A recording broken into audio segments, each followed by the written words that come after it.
Hello বন্ধুরা, জ্ঞানজ্যোতি coaching সেন্টারের পক্ষ থেকে তোমাদের সকলকে জানাই আরও একবার স্বাগত। আজকের ক্লাসে আলোচনার বিষয় হচ্ছে গুপ্ত যুগে বর্ণ ব্যবস্থা কেমন ছিল এই টপিকটা নিয়ে। অর্থাৎ গুপ্ত যুগ থেকে একটি খুবই গুরুত্বপূর্ণ একটা বিষয় যে গুপ্ত যুগে এসে বর্ণ ব্যবস্থাটা কেমন ধরনের ছিল বা কেমন ছিল। ঠিক আছে, আচ্ছা, আলোচনার বিষয় শুরু করার আগে তোমাদেরকে একটা ছোট্ট ইনফরমেশন দিয়ে রাখি। তোমরা যারা যারা ভাবছো আমাদের সঙ্গে অনলাইনে যুক্ত হবে, তারা কর্নারে দুটো নম্বর দেখতে পাচ্ছ, 7076398606 এবং 6295916282। এই নম্বর দুটি হলো আমাদের জ্ঞানজ্যোতি কোচিং সেন্টারে অফিসিয়াল হেল্পলাইন নম্বর। তোমরা যারা যারা ভাবছো আমাদের সঙ্গে যুক্ত হবে, যে কোনো একটি নম্বরে যোগাযোগ করে যুক্ত হয়ে যেতে পারো। ঠিক আছে, এছাড়াও তোমাদের সেমিস্টারে কোর্স ফি সম্পর্কে একটু বলে রাখি। দেখো, তোমাদের কোর্স ফি যেটা আগে ছিল সেটা ছিল হচ্ছে 1199 রুপিস, কিন্তু এই কোর্স ফিটা এখন তোমাদের পে করতে হচ্ছে না। তার কারণ তোমাদের জন্য একটা খুবই সুন্দর অফার রাখা হয়েছে। তোমরা শুধুমাত্র 99 রুপিস রেজিস্ট্রেশন ফি এর বিনিময়ে তোমাদের পুরো সেমিস্টারটা ক্লিয়ার করে নিতে পারছো। এবং এই যে একটা সুন্দর অফার রাখা হয়েছে, এই অফারটা কিন্তু প্রথম 100 জন স্টুডেন্টসের জন্যই রাখা হয়েছে। অর্থাৎ সেকেন্ড সেমিস্টারের প্রথম 100 জন, ফোর্থ সেমিস্টারের প্রথম 100 জন এবং সিক্স সেমিস্টারের প্রথম 100 জন স্টুডেন্টসের জন্য শুধুমাত্র এই অফারটা রাখা হয়েছে। ঠিক আছে, আচ্ছা, এই ছিল ইনফরমেশনের বিষয়। এবার সরাসরি আলোচনার বিষয় শুরু করছি।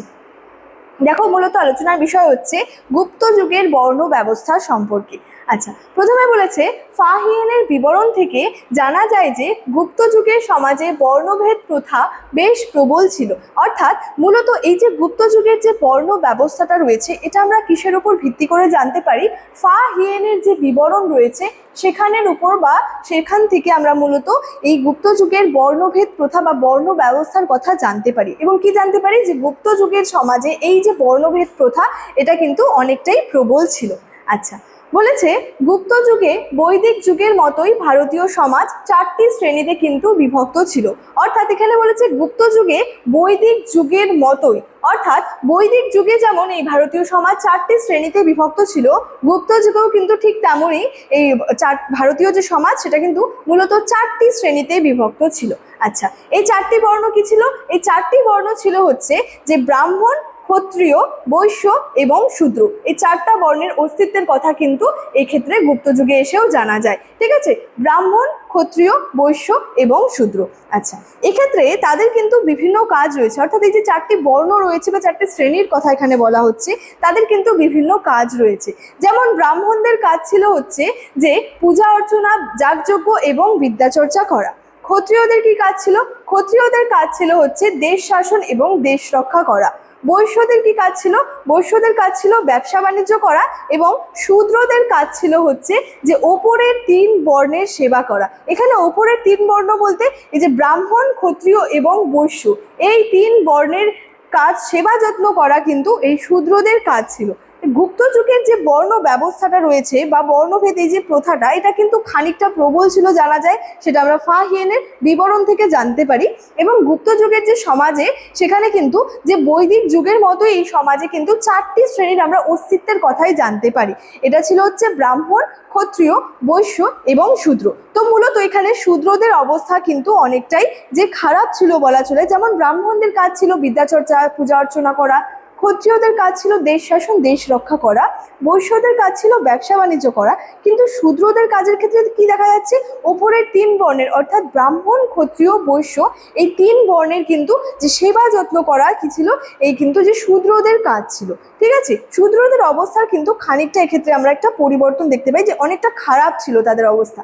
আচ্ছা, বলেছে ওপরের 4টি বর্ণ ছাড়াও, অর্থাৎ যে 4টি বর্ণের কথা বললাম, ব্রাহ্মণ, ক্ষত্রিয়, বৈশ্য, শূদ্র, সেই 4টি বর্ণ ছাড়াও গুপ্ত যুগে আরো এক ধরনের হীন বর্ণের কিন্তু সন্ধান পাওয়া যায়। এরা মূলত কি চণ্ডাল নামে কিন্তু পরিচিত ছিল। এবং কি ছিল? এরা অস্পৃশ্য ছিল। এরা গ্রাম ও শহরের কিন্তু বাইরে বসবাস করত। অর্থাৎ গুপ্ত যুগে এসে আমরা 4টি বর্ণের তো অস্তিত্বের কথা জানতে পারছি, তার সাথে সাথে আরো এক প্রকারের বা এক ধরনের হীন বর্ণের বা হীন বর্ণের কিন্তু সন্ধান পেয়ে থাকছি, যাদেরকে কি বলা হচ্ছে? চণ্ডাল নামে কিন্তু অভিহিত করা হচ্ছে। এবং মূলত এই চণ্ডালরাই কিন্তু যে অস্পৃশ্য ছিল। ঠিক আছে, তারা কিন্তু গ্রাম ও শহরের বাইরে বসবাস করত। গ্রাম ও শহরের মধ্যে মাঝামাঝি তারা কিন্তু বসবাস করতো না। তারা একেবারে গ্রাম এবং শহরের থেকে দূরে গিয়ে কি করতো? বসবাসটা কিন্তু করতো। বলেছে বলেছে গুপ্ত যুগের সমাজে বর্ণভেদ প্রথা কঠোর ছিল এবং বলেছে ঋগ্বৈদিক যুগের যে 4টি বর্ণ এই যুগের 4টি জাতিতে কিন্তু পরবর্তীতে পরিণত হয় এবং কাত্যায়ন স্মৃতিতে বর্ণভিত্তিক শাস্তির ব্যবস্থার কথাও কিন্তু বলা হয়েছে। তবে বাস্তবে স্মৃতিশাস্ত্রের বিধান অনুযায়ী বর্ণ ব্যবস্থাটা কিন্তু পুরোপুরি কার্যকর ছিল না। অর্থাৎ এক্ষেত্রে গুপ্ত যুগে বর্ণ ব্যবস্থা কেমন ছিল আলোচনার ক্ষেত্রে এটাই বলা যায় যে বৈদিক সমাজের মতোই বা বৈদিক যুগের মতোই এই গুপ্ত যুগে এসেও কি দেখা যাচ্ছে সেই 4টি বর্ণ ব্যবস্থার কথা বা 4টি শ্রেণীর অস্তিত্বের কথাই আমরা পেয়ে থাকছি। ঠিক আছে, তো সেই 4টি শ্রেণী সম্পর্কে তোমাদের সঙ্গে আলোচনা করলাম। টোটাল গুপ্ত যুগের যে বর্ণ ব্যবস্থাটা রয়েছে এটা নিয়েই মূলত আজকের এই ক্লাসের মাধ্যমে তোমাদের সঙ্গে আলোচনা করলাম। ঠিক আছে, আচ্ছা দেখা হচ্ছে পরবর্তী ক্লাসে। Thank you so much, thanks for watching.